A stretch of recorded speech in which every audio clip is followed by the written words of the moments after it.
Donald Trump recently called for NFL players who kneel during the national anthem to be fired. However, this ignited backlash from the NFL, with players and owners locking arms in solidarity. But there appears to be a backlash to the backlash from some fans.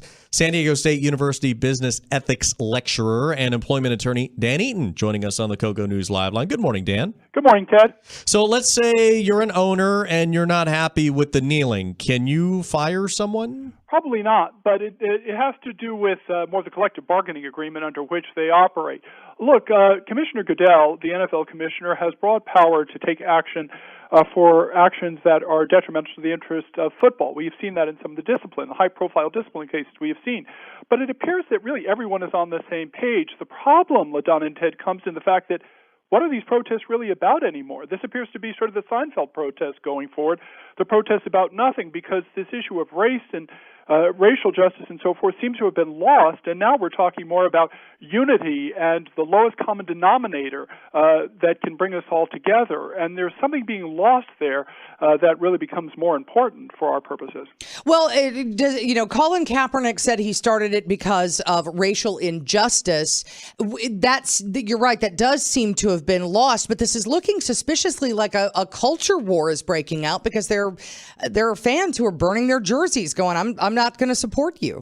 Well, there is that, because, of course, a lot of fans, and we're a military community, have a strong feeling about respect for the flag and what their particular conception of patriotism is. But, for example, look at the statement that the Green Bay Packers just issued concerning what they intend to do on Thursday. They are asking for their fans to lock arms before the game against the Chicago Bears on Thursday. They say that this statement will be about freedom, equality, tolerance, understanding, justice, for those who have been unjustly treated, discriminated against, or otherwise treated unfairly. There's not a word of race in that statement, and maybe that's important, but the civic dialogue seems to have lost a bit of its edge, and that may take some of the edge off of the fan counterreaction as well.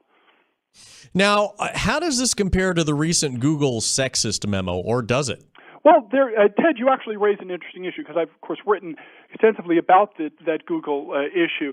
Of course, the Google software engineer, James Damore, for those who don't remember, was fired. He had written a memo that claimed that Google was an ideological echo chamber and the conservatives were being marginalized. Google fired him for advancing harmful gender stereotypes.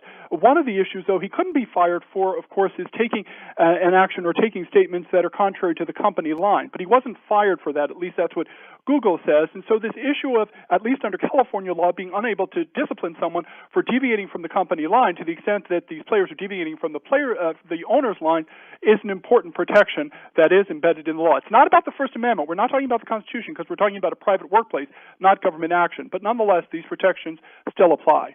Now, there has been a lot of hay made, and I'm not sure if it's true, but let's just go with it for the moment, that this could be a loss of revenue for the NFL as well, that ratings are down for professional football.